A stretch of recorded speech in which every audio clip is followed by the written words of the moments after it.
දැන් මම මේ පළතුරු ටික මේ විදියට වහලා දවසක් තියලා ඊළඟ දවසේ තමයි පුඩින් එක හදන්න යන්නේ.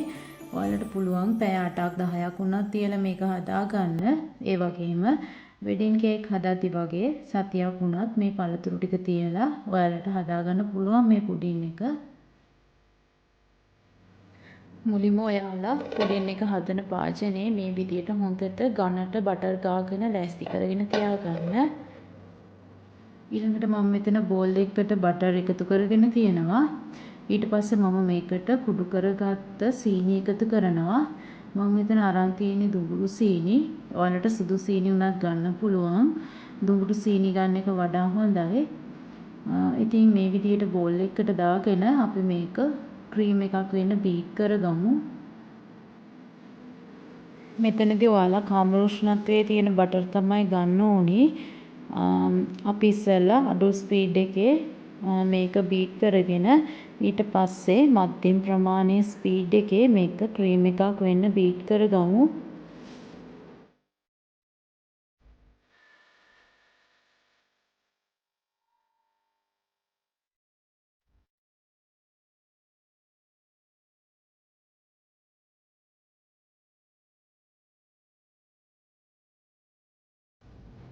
දැන් මේ විදිහට ක්‍රීම් එකක් වෙන්න බීට් කරගෙන මම බිත්තර එකතු කරනවා.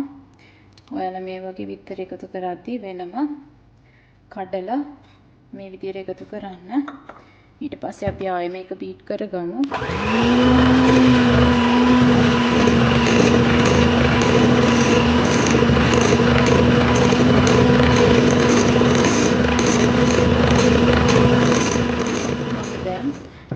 බෝල් එකේ වටේ තියෙන ටික මේ විදිහට එකතු කරගන්නවා මැද්දට.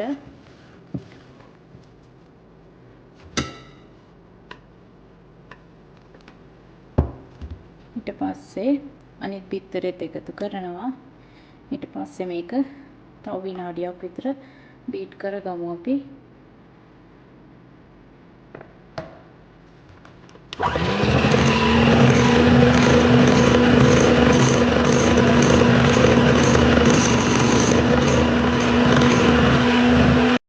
දැන් මේ විදිහට බීට් කරගෙන මම මේකට එකතු කරනවා කිරි ටික.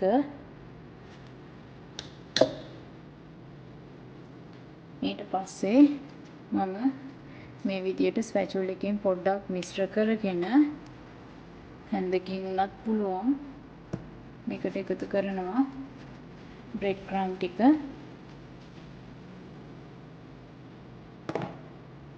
ඊට පස්සේ මේක මේ විදිහට හොඳට මිශ්‍ර කරගන්නවා. ස්පැචුල එකක් ඕනේ නැහැ. ඔයාලා මේක හැන්දකින් හරි මිශ්‍ර කරගන්න.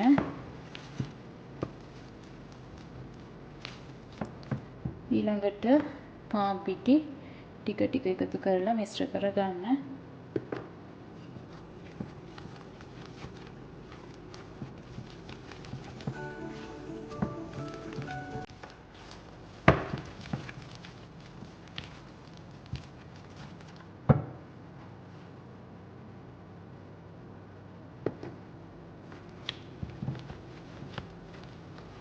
මේ විදිහට අපි ඔක්කොම එකතු කරලා මිශ්‍ර කරගමු.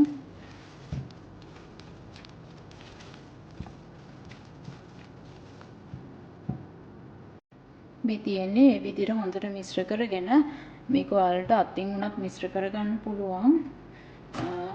අපි රටේ පිස්තු කරගෙන අතින් මිශ්‍ර කරගන්න. මේ තියෙන්නේ අපි හදාගත්තු පළතුරු මිශ්‍රණය. මේක ඔයාලට කැමති නම් සතියක් වුණා තියාගන්න පුළුවන්. නැත්නම් ඔයාලට පුළුවන් මේක පැය 8ක් පැය 10ක් වගේ තියලා ගන්න. නැත්නම් දවසක් තියලා ගන්න. මේ තියෙන්නේ මම දවසක් තියාගත්තු පළතුරු මිශ්‍රණය. දැන් මම මේකට පළතුරු ටික ටික එකතු කරලා මිශ්‍ර කරගන්නවා.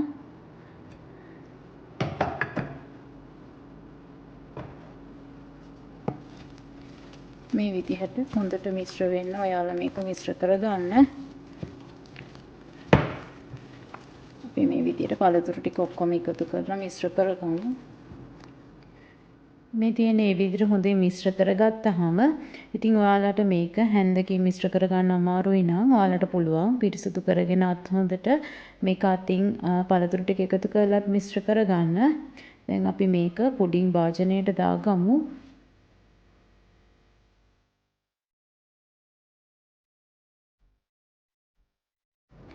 දැන් ඔයාලා මේ විදිහට දාගෙන මේක හොඳට ටිකක් තට්ටු කරන්න. ඒ වගේම ඔයාලට මේ වගේම භාජනයක් ඕනේ නැහැ. මේක පුඩින් හදන්නම ගන්න භාජනයක්. ඔයාලා කැමති එක මේක හදා ගන්න පුළුවන්. ඔයාලට පුළුවන් මේක මේ වගේ ඔයිල් පේපර් එකකින් වහගන්න. මේ විදිහට හොඳට ඊට පස්සේ අතින් තද කරගන්න ගාන දෙන්න. දැන් මේ විදිහට හදාගත්තට පස්සේ ඔයාලා මේක ඇලුමිනියම් ෆොයිල් ලේයර් දෙකක් විදියට දාගෙන මේක හොඳට වහගන්න. ඊට පස්සේ නූලක් අරගෙන හොඳට ගැට ගහලා හොඳට සීල් වෙන්න හදා ගන්න ඕනේ. මම මේක එහෙම කරන්නේ මොකද මේකේ හොඳට සීල් වෙන පියනක් තියෙන නිසා මම මේකෙන් හොඳට වහගෙන ස්ටීම් කරගන්න යන්නේ.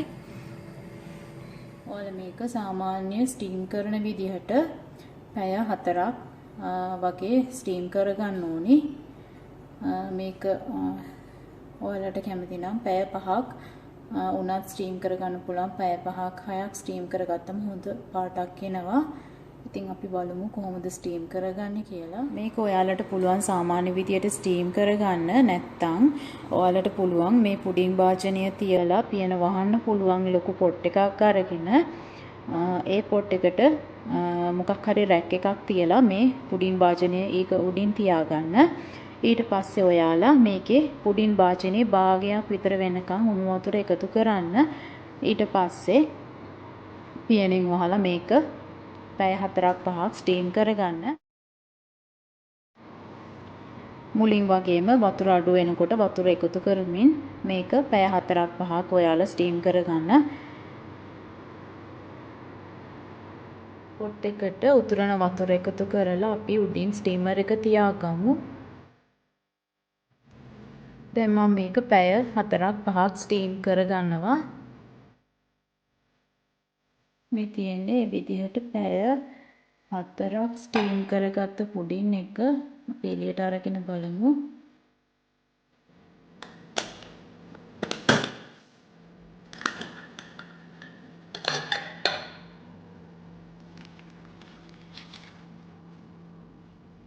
ඔයාලට මේක ඕනේ නම් ඉරටුවකින් බලන්නත් පුළුවන්. ඊට පස්සේ අපි මේක හොඳටම නිවෙන්න දෙමු. නිවුනට පස්සේ මේක අනිත් පැත්ත හරව ගමු.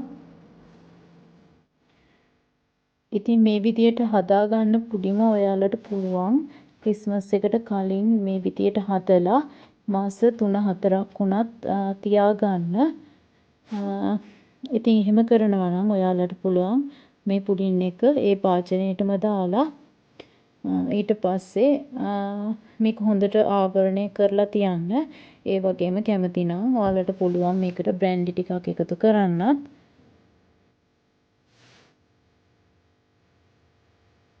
දැන් මම මේක ආයෙත් දාගත්ත මේ ට්‍රේ එකටම මම මේක මේ විදියට සිදුරු කරගන්නවා බාබකියු ස්ටික් එකකින්.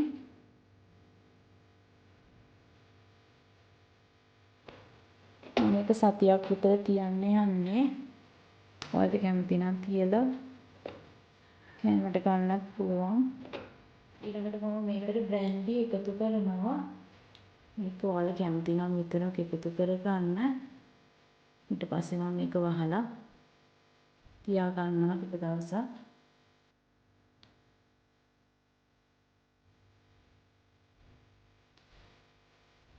ඉතින් අපි බලමු මේක ටික දවසක් තියලා කොහොමද කියලා. ඉතින් මේ තියෙන්නේ සතියකට පස්සේ අපි හදාගත්ත පුඩින් එක. මේක මම ස්ටීමර් එකට දාලා පැයක් විතර ආයෙත් ස්ටීම් කරලා ගත්තේ. ඉතින් ඔයාලට මම මේ විදිහට කෑල්ලක් කපලා පෙන්නන්නම්. ඔයාලා කැමති නම් මේක ශීතකරණයේ තියලා ශීත කරලා කන්න පුළුවන්. නැත්නම් ස්ටීම් කරලා උණුසුම්ව කන්න පුළුවන්. මේක ගොඩක් දුරට කන්නේ රස්නෙන්. ඉතින් ඔයාලට පුළුවන් මේ විදිහට කැමති විදිහකට හදාගන්න. ඒ වගේම ළඟ එන නත්තල ඔයාලා හැමෝටම සාමය සතුට සපිරුණු සුබම සුබ නත්තලක් වෙන්න කියලාත් ප්‍රාර්ථනා කරනවා. ඉතින් ගොඩක් ස්තුතියි හැමදාමත් වගේ අපේ වීඩියෝස් බලන ඔයාලා හැමෝටම. මේ වගේම රසවත් වීඩියෝකින් ආයෙත් ඔයාලව හම්බ වෙන්නම්. ඔයාලා හැමෝටම සුබ දවසක්.